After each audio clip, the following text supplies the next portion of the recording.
धमाकेदार, शानदार, जानदार क्वेश्चंस के साथ एक बार फिर मैं आप सभी के सामने हाजिर हूं एक नए चैप्टर के साथ। आज हम लोग सिविक्स का चैप्टर डिस्कस करने वाले हैं, दैट इज पावर शेयरिंग। अभी तक हम लोगों ने हिस्ट्री डिस्कस किया, ज्योग्राफी डिस्कस किया।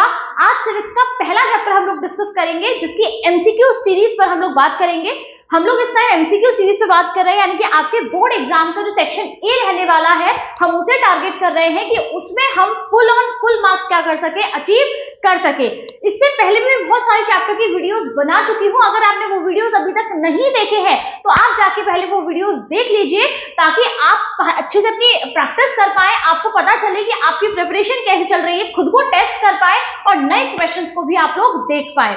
आज के वीडियो में बात कर लेते हैं हम लोग about the power sharing. Power sharing के डिफरेंट क्वेश्चंस हम लोग देखेंगे, जिसमें आप लोग के मल्टीपल चॉइस क्वेश्चंस होंगे, कुछ स्टेटमेंट बेस्ड भी क्वेश्चंस होंगे, कुछ असर्शन रीजंस भी होंगे। तो डिफरेंट तरीके के क्वेश्चंस आप लोग को इस वीडियो के अंदर देखने को मिलने वाले हैं। तो पूरा वीडियो एंड तक जरूर देखिएगा। और वीडियो देखना कैसे है कि पहले क्वेश्चन रीड किया, then pause the video, take the correct answer. After that क्या करना है आप लोगों को, लास्ट में कितने मार्क्स आपने अचीव किए हैं वो आप लोगों को अपना स्कोर जो है वो कमेंट बॉक्स में मुझे जरूर बताना है। देखिए, गाड़ी अपने साथ आ चुकी है, बाहर भी लोग अपने काम में एकदम लगे हुए हैं, बिल्कुल पूरी दृढ़ता के साथ लोग अपना काम कर रहे हैं। तो और हम भी अपने काम पर जो है वो शुरू हो जाते हैं। कचरा लेने वाली गाड़ी जब टाइम पर आ सकती है तो फिर हम तो अपना काम टाइम से कर ही सकते हैं, है ना। तो सब लोग अपने एकदम सीट बेल्ट पैक करके बैठ जाओ और अच्छे से अपनी पढ़ाई पर ध्यान देना स्टार्ट कर दो, ठीक है। और जो शोर आ रहा है उसको थोड़ा सा इग्नोर करना। पहला क्वेश्चन देख लेते हैं, which of the following is a major caste group of Sri Lanka. आप लोगों को पता है कि चैप्टर की शुरुआत, पावर शेयरिंग की जो शुरुआत होती है वो किससे होती है, the story of Belgium and the Sri Lanka. दो अलग अलग कंट्रीज की दो डिफरेंट वेराइटीज ऑफ स्टोरी आपको सुनाई जाती है और उसके बाद होता है आपसे ये जो स्टोरी है, इस स्टोरी से क्वेश्चंस डेफिनेटली बनेंगे, आप लोगों के बहुत सारे क्वेश्चन बनेंगे, हो सकता है केस स्टडी भी बन जाए। तो आपको दोनों स्टोरीज पर बहुत अच्छे से काम करना है, बहुत अच्छे से प्रिपेयर भी रहना है, ठीक है। देख लेते हैं, which of the following is the major caste group of Sri Lanka, Christian and Tamil, Buddhist and Hindu, Sinhalese and Tamil और सिन्हालीज एंड क्रिश्चियन।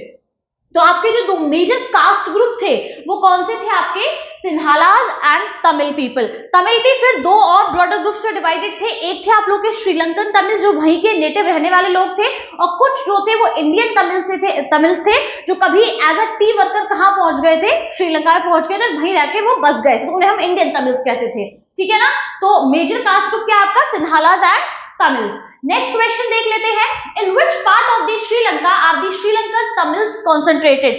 श्रीलंका के कौन से पार्ट में श्रीलंकन तमिल्स रहते हैं, आप लोग को ये बताना है। क्वेश्चन कई बार थोड़ा सा डीप हो जाता है, हम कभी ध्यान भी ना दें कि ऐसा क्वेश्चन भी बन सकता है कि श्रीलंकन तमिल्स कौन से पार्ट में रहते हैं। तो हाँ, बन सकता है, तो हमें उस पार्ट पर तैयार रहना है। North and south, east and west, north and east and south and east. तो आप अगर वो बुक के अंदर वो वाला पार्ट आप लोग देखेंगे तो आपको पता चलेगा कि जो श्रीलंकन तमिल्स है वो कौन से पार्ट में है, नॉर्थ और ईस्ट वाले पार्ट में आप लोगों को देखने को मिलेंगे Sri Lankan Tamils. The correct answer we are having is the north and east. इससे पहले आगे मैं बढ़ूं, आप लोगों को बता दूं, प्रीवियस वीडियो में मेरे पास एक कमेंट आया था कि मैंने शायद कोई गलत इन्फॉर्मेशन आपको दी है अबाउट द जलियांवाला बाग, कि जो हुआ था वो because of the martial law हुआ था। लेकिन आप ये समझने की कोशिश कीजिए कि जो वहां पर जो भीड़ लगी थी, मार्शल लॉ इम्पोज हो रखा था, लेकिन वो मार्शल लॉ लगा क्यों था, क्योंकि रॉलेट एक्ट के खिलाफ जो बहुत ज्यादा प्रदर्शन हो रहे थे, लोग बाहर आ रहे थे, उस चीज को रोकने के लिए मार्शल लॉ लगाया गया था। तो मेरे कहने का मतलब यही था कि मार्शल लॉ रॉलेट एक्ट की वजह से लगाया गया, और जो जलियांवाला बाग में जो लोग इकट्ठा हुए थे वो फॉर द बैसाखी सेलिब्रेशन और रॉलेट एक्ट के अगेंस्ट में भी इकट्ठा हुए थे। तो इसी वजह से जनरल डायर ने क्या किया, मार्शल लॉ देखते हुए कि मार्शल लॉ में लोग इकट्ठा हो रहे हैं, तो उसी को देखते हुए उन्होंने क्या किया कि वहां पर ओपन फायर जो है वो करवा दिया था। तो वो अल्टीमेटली वही सारी स्टोरी हम लोग कनेक्ट कर रहे थे। तो वीडियो को पूरा देखा करिए, सेंटेंसेस को पूरा सुना करिए, तब जो है बताया करिए कि मैम ये चीज हो गई है। कई बार हो जाती है गलती बताने में, तो लेकिन मुझे अच्छा लगा ये जानकर कि आप लोग वीडियोस को बहुत ध्यान से देखते हैं, आपको पता लगती है चीजें, दैट्स वेरी नाइस, ठीक है ना। देख लेते हैं नेक्स्ट क्वेश्चन क्या है हमारे पास, a belief that the majority community should be able to rule a country in which way it wants by disregarding the wishes and needs of the minority is। आप लोग को पता है कि दोनों स्टोरी बिल्कुल अलग थी। एक स्टोरी में बिल्कुल एक दूसरे को अकोमोडेट किया गया, एक दूसरे के साथ कॉपरेट किया गया, दैट इज दी बेल्जियम। अगर दूसरी कंट्री की बात करें श्रीलंका, तो वहां पर जो मेजॉरिटी कम्युनिटी थी उसने माइनॉरिटी को दबाने की कोशिश की, उनकी इच्छाओं के विरुद्ध काम किया, उनके अकॉर्डिंग कुछ भी नहीं किया। तो उस सिस्टम को हम लोग क्या बोलते हैं, जब मेजॉरिटी क्या करती है, वो अपने अकॉर्डिंग रूल करती है जैसे वो चाहे, और इसमें जो माइनॉरिटी है उसकी विशेष को भी डिसरिगार्ड कर देती है। तो that system is known what, option देख लेते हैं, power sharing, central government, majoritarianism, community government. इसको हम लोग क्या बोलते हैं, मेजॉरिटेरियनिज्म बोलते हैं ना, कि मेजॉरिटी के आधार पर क्या करना, जो भी इंसान मेजॉरिटी में है, जो भी कास्ट ग्रुप है, जो भी लोग मेजॉरिटी में है, वो अपना अकॉर्डिंग क्या कर रहे हैं, शासन कर रहे हैं। That is majoritarianism. ठीक है, I believe that the majority community should be able, sorry ये तो हो गया है, नेक्स्ट क्वेश्चन देख लेते हैं। Which language was declared as the only official language of Sri Lanka by an act passed in 1956? Sri Lanka के अंदर 1956 में एक एक्ट पास होता है जिसके अंदर एक लैंग्वेज को वहां की ऑफिशियल लैंग्वेज बना दिया जाता है। वो कौन सी लैंग्वेज थी आपको बताना है, तमिल, सिन्हाला, हिंदी और इंग्लिश। तो करेक्ट आंसर, आपको पता है कि जो कम्युनिटी मेजॉरिटी में थी उन्हीं की लैंग्वेज क्या बनेगी, ऑफिशियल लैंग्वेज बनेगी। तो वो कौन सी थी, हमारी सिन्हाला कम्युनिटी थी, और सिन्हाला लैंग्वेज जो है वही ऑफिशियल लैंग्वेज बना दी गई थी। Next question, which of the following features are common to Indian and Belgian forms of power sharing arrangement? India और बेल्जिया के जो बेल्जियम की जो पावर शेयरिंग है उसमें क्या चीज जो है वो कॉमन है, आपको बताना है। नेक्स्ट, अगर ऑप्शन देखें, power is shared among different levels, power is shared among different organs of government, power is shared among different social groups, power is shared among different political parties and take the form of competition. तो यहाँ पर अगर बात की जाए, देखो India के अंदर तो लेवल्स में भी पावर डिवाइडेड है, लेकिन यहाँ पर हम कंपेयर कर रहे हैं किसको, इंडिया और बेल्जियम को। तो बात की जाए यहाँ पर इंडिया और बेल्जियम में डिफरेंट ऑर्गन्स के बीच में क्या किया गया था, पावर को शेयर किया गया था। अलग अलग लोगों के बीच में, अलग अलग ऑर्गन्स के बीच में क्या किया गया, पावर को शेयर किया गया। So that power is share among different organs of the government. जैसे हमारे यहाँ पर लेजिस्लेटिव हो गया, एग्जीक्यूटिव हो गया, जुडिशरी हो गया, डिफरेंट ऑर्गन्स है, उनके बीच में पावर को शेयर किया गया। उस तरीके से बेल्जियम में भी इस फॉर्म ऑफ पावर शेयरिंग को अपनाया गया था। क्लियर है, नेक्स्ट बात कर लेते हैं, what was the main reason for tension in Belgium? Belgium में टेंशन का कारण क्या था? जब अकोमोडेट हो रहे थे तो उससे पहले लोगों के बीच टेंशन क्या थी? टेंशन ये थी, लाइक ऑप्शंस देख लेते हैं, unequal rights between Dutch and French speaking communities, discrimination against Sinhala speakers, ethnic tensions in the Tamil, conflict between Buddhist and Hindu. तीन जो ऑप्शन है ना वो बिना सर पैर के हैं, वो ऑप्शन बिल्कुल बिना सर पैर के हैं, कोई मतलब नहीं ऑप्शंस का, क्योंकि ये कम्युनिटी बेल्जियम में थी ही नहीं। बेल्जियम में कौन थे आपके, डच स्पीकिंग और फ्रेंच स्पीकिंग लोग थे, जर्मन स्पीकिंग थे। तो जिसमें हमारा करेक्ट ऑप्शन क्या है, unequal rights between Dutch and French speaking community. कई बार हमारी किस्मत अच्छी होती है तो पेपर में ऐसे क्वेश्चन आ जाते हैं जिनका ऑप्शंस का ओर छोर नहीं होता और करेक्ट आंसर साफ साफ हमें जो है वो नीचे दिख जाता है। तो बहुत ध्यान से क्वेश्चंस को पढ़कर आंसर्स को टिक किया करिए। तो that unequal rights between Dutch and French speaking community. Next question देख लेते हैं, what is meant by community government in Belgium? Belgium के अंदर एक कम्युनिटी गवर्नमेंट बनाई गई थी, आप सभी लोगों को पता है। तो वो कम्युनिटी गवर्नमेंट क्या थी आपको बताना है। Government elected by the majority community, so it's a no. Government for the entire nation, ये भी नहीं था। गवर्नमेंट फॉर स्पेसिफिक लिंग्विस्टिक और एथनिक कम्युनिटीज, ये हर एक जो लैंग्वेज बोलने वाले लोग थे, जो एथनिक कम्युनिटीज थी, उनके लिए क्या कर दी गई, अलग अलग गवर्नमेंट बनाई गई, उनकी कम्युनिटी की गवर्नमेंट बनाई गई, जो उनके लिए क्या ले रही थी, डिसीजंस ले रही थी। यानी कि डिफरेंट सोशल ग्रुप्स में क्या कर दिया गया, पावर को डिवाइड किया गया। So that government for specific linguistic और ethnic communities is the correct answer. ठीक है, नेक्स्ट क्वेश्चन देख लेते हैं, what is the main principle of power sharing in a democracy? Democracy के अंदर पावर शेयरिंग का प्रिंसिपल, मेन प्रिंसिपल क्या है ये आपको बताना है। Power concentrated in one authority, sharing power among different social groups and institution, keeping all power in the hands of monarch और ignoring the demands of minority. तो democracy के अंदर पावर को शेयर करने का मेन प्रिंसिपल क्या है, कि अलग अलग सोशल ग्रुप्स के बीच में और लोगों के बीच में, इंस्टीट्यूशंस के बीच में पावर को क्या कर देना, डिवाइड कर देना। किसी एक के हाथ में पावर को कॉन्सेंट्रेट ना करना, किसी एक को अथॉरिटी ना बना देना, किसी एक को मोनार्क ना बना देना, ये सारी चीजों का ध्यान रखा जाता है कहां पर, पावर शेयरिंग के दौरान। ठीक है ना, तो sharing power among different social groups and institution. Next question, which of the following is not a form of power sharing? NOT not लिखा है, इसलिए मैंने उसे कैपिटल से लिखा है ताकि आपको दिखे कि हाँ वहां पर नॉट लिखा हुआ है। Power sharing among different levels of government, power sharing among different organs of government, power sharing among political parties and pressure group, और power sharing only with in a single political party. तो power sharing different organs में भी होती है, जैसे हम लोग horizontal बोलते हैं, जैसे हम लोग हॉरिजॉन्टल बोलते हैं। वर्टिकल में क्या होता है, डिफरेंट लेवल्स पर पावर शेयर हो जाती है, डिफरेंट पॉलिटिकल पार्टीज के बीच में, डिफरेंट प्रेशर ग्रुप्स के बीच में, ये सब जगह पावर शेयर होती है, ये फॉर्म ऑफ पावर शेयरिंग होता है। लेकिन किसी एक सिंगल पार्टी के बीच में पावर शेयर कर देना, किसी एक सिंगल पार्टी को सारी पावर देना, ये कोई भी फॉर्म ऑफ पावर शेयरिंग नहीं होता है। Is that clear? So the correct answer here we are having is the power sharing only within a single political party. ठीक है ना? Next है यहाँ पर, which of the following is an example of horizontal form of power sharing? Horizontal पूछ रहा है आप लोगों से कि horizontal form of power sharing क्या होता है। हॉरिजॉन्टल कौन सी लाइन होती है, जो आपकी लेटी हुई लाइन होती है।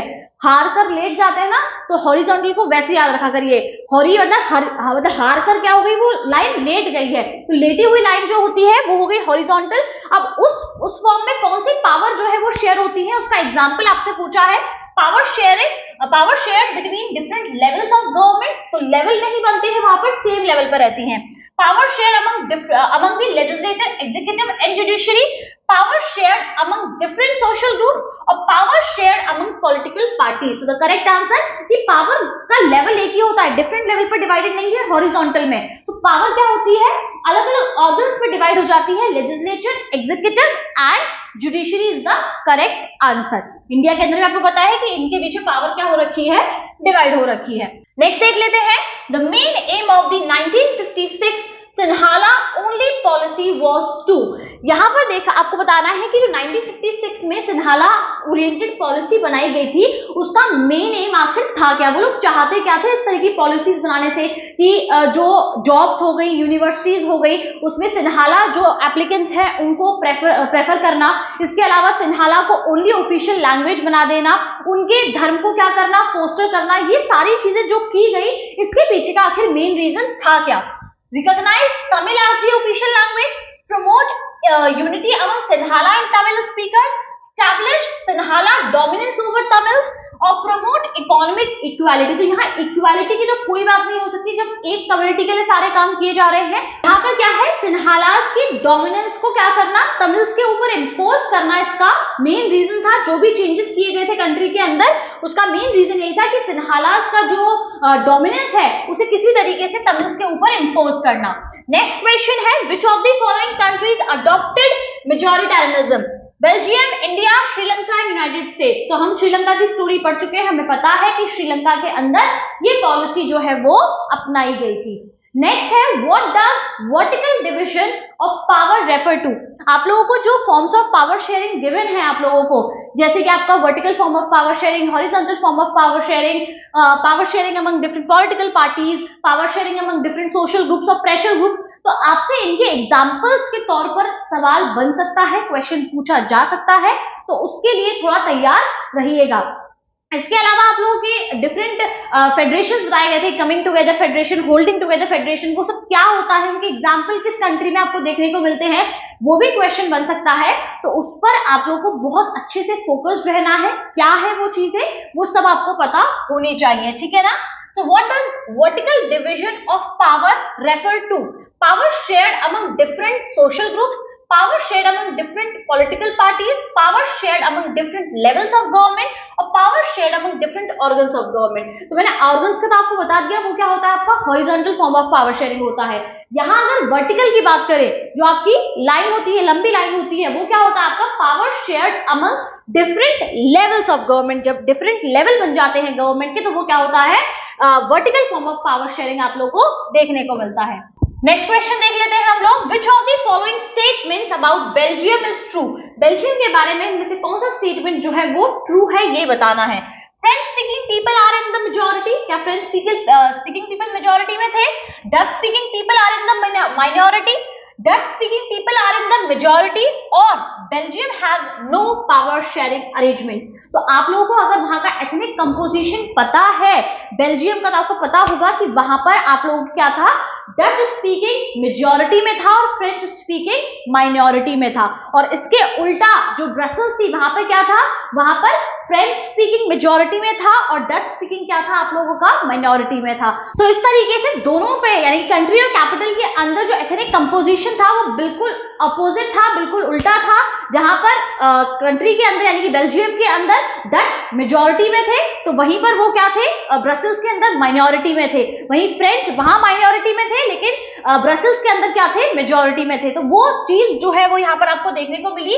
तो आपसे यहाँ पर किसका पूछा है, बेल्जियम का पूछा है। तो बेल्जियम के अंदर क्या था, डच स्पीकिंग पीपल क्या थे आप लोगों के, मेजॉरिटी में थे। ठीक है ना। नेक्स्ट क्वेश्चन देख लेते हैं, what does power sharing between political parties ensure. Political parties के बीच में पावर शेयरिंग करना क्या चीज इंश्योर करता है, क्यों की जाती है पॉलिटिकल पार्टीज के बीच में power share. Control by one single party, क्या एक पार्टी कंट्रोल कर पाए इसलिए। Competition for power and representation of diverse group, elimination of minority rights and reduction in the election. जब अलग अलग पॉलिटिकल पार्टीज जो है वो इलेक्शंस के अंदर पार्टिसिपेट करती हैं तो उससे अलग अलग जो डाइवर्स ग्रुप होते हैं उन्हें रिप्रेजेंटेशन मिलता है और कहीं ना कहीं एक कंपटीशन क्रिएट होता है और उस कंपटीशन से जो काम करने वाली जो भावना होती है ना वो बहुत अच्छी बलवान होती है, यानी कि बहुत अच्छे से लोग काम करते हैं। और हमें क्या मिल जाती है एज अ लाइक जब हम वोटर हैं तो एज अ वोटर हमें जो है चॉइस मिलती है कि हम इतने लोगों में से किसी एक अच्छे इंसान को क्या कर सके, वोट दे सके और उसे अपना लीडर चुन सके। तो पॉलिटिकल पार्टीज के बीच में पावर का शेयर होना बहुत जरूरी है। किसी एक सिंगल पार्टी की डोमिनेंस से डेमोक्रेसी नहीं बन सकती है। क्लास 9 का चैप्टर्स को याद कर लीजिए, जो आपने what is democracy, why democracy पढ़ा था, उसके अंदर आपने इसका एग्जाम्पल देखा था चाइना के अंदर कि चाइना में एक ही पार्टी रूल कर रही है, तो वो दिखावे वाली डेमोक्रेसी है, वो रियल डेमोक्रेसी नहीं है। इसलिए पावर का शेयर होना बहुत जरूरी है। ठीक है ना। तो that competition for power and representation of diverse group, यानी कि फिर कंपटीशन आता है लोगों के बीच में कि हमें अच्छा करना है, हमें अच्छा करना है, और डाइवर्स ग्रुप को क्या मिल जाता है, रिप्रेजेंटेशन मिल जाता है। Next, which of the following is an example of social group based power sharing। Social groups के बीच पावर शेयर करना, उसका एग्जांपल आपसे पूछा है। coalition governments, community government in Belgium, federal government in India और independence movement। तो social group आपको मैंने अभी बताया कि लिंग्विस्टिक और एथनिक कम्युनिटीज के लिए क्या बनाई गई, कम्युनिटी गवर्नमेंट बनाई गई। अलग अलग लिंग्विस्टिक और एथनिक कम्युनिटीज के लिए वो कम्युनिटी गवर्नमेंट बनाई गई जो उनके लिए क्या ले सकती है, डिसीजन ले सकती है, जो उनके ग्रुप को समझती है। तो वो एक बहुत अच्छा एग्जाम्पल है आपका social group based power sharing का, that community government in Belgium.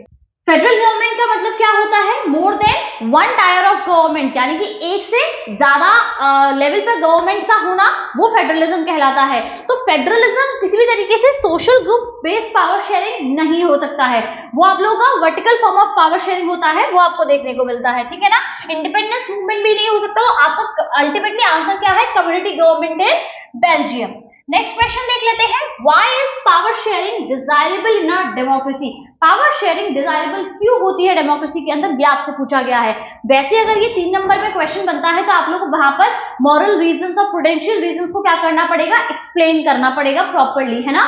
लेकिन यहाँ पर अगर बात की जाए 1 नंबर में बन रहा है तो it reduces conflicts, it promotes the dominance of the majority, it strengthens autocracy और it reduces diversity। तो पावर शेयरिंग किस तरीके से डाइवर्सिटी को रिड्यूस नहीं करती है, किसी तरीके से ऑटोक्रेसी को स्ट्रेंथन नहीं करती है, मेजॉरिटी के डोमिनेंस को नहीं मानती है, तो ये क्या करती है, लोगों के बीच में कॉन्फ्लिक्ट्स को रिड्यूस करती है कि पावर सभी के बीच में क्या हो चुकी है, शेयर हो चुकी है, किसी एक पर्टिकुलर इंसान के पास नहीं है।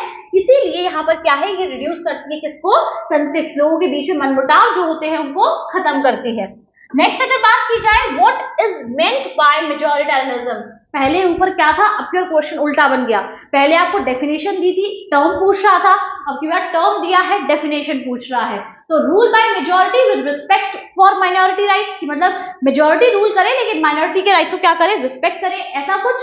Rule by the majority community without considering minority interest, rule by consensus और रूल बाय अ मोनार्क। अभी मैंने आपको बताया था क्या है, ऐसा रूल जिसमें majority community without minority interest को ध्यान में रखते हुए क्या करे, रूल करे, वही क्या होता है आपका मेजॉरिटेरियनिज्म होता है। तो correct answer, rule by the majority community without considering minority interest. Is that clear.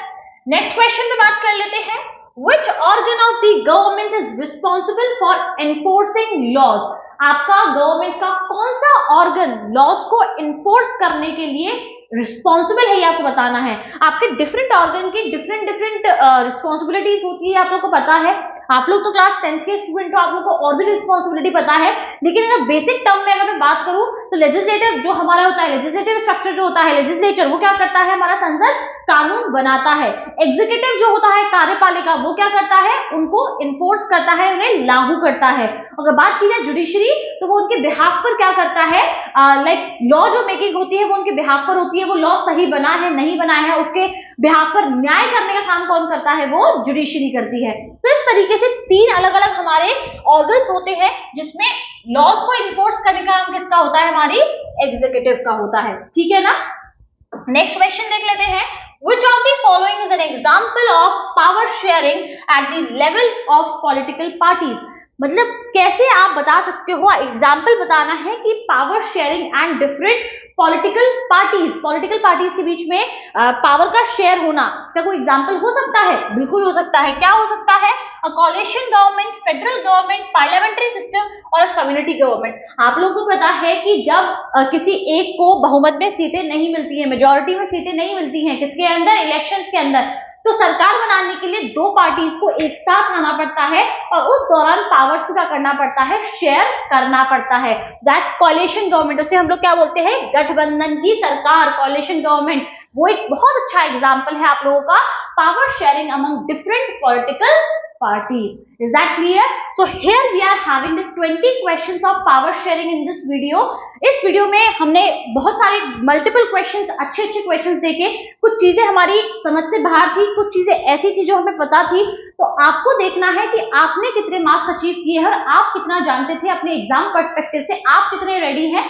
तो ध्यान रखिएगा कि अच्छे से आप अपना काम कर पाए, अच्छे से अपनी पढ़ाई करें। आई होप आपको सारे क्वेश्चंस अच्छे लगे हो, समझ में आए हो, और अगर कहीं कोई प्रॉब्लम है तो कमेंट बॉक्स में मुझे जरूर बताइएगा और अपने मार्क्स लिखना कमेंट बॉक्स में बिल्कुल भी मत भूलिएगा। मिलते हैं नेक्स्ट वीडियो में, तब तक के लिए अपना ध्यान रखिए, अच्छे से अपनी पढ़ाई करिए। Thank you very much everyone, bye bye.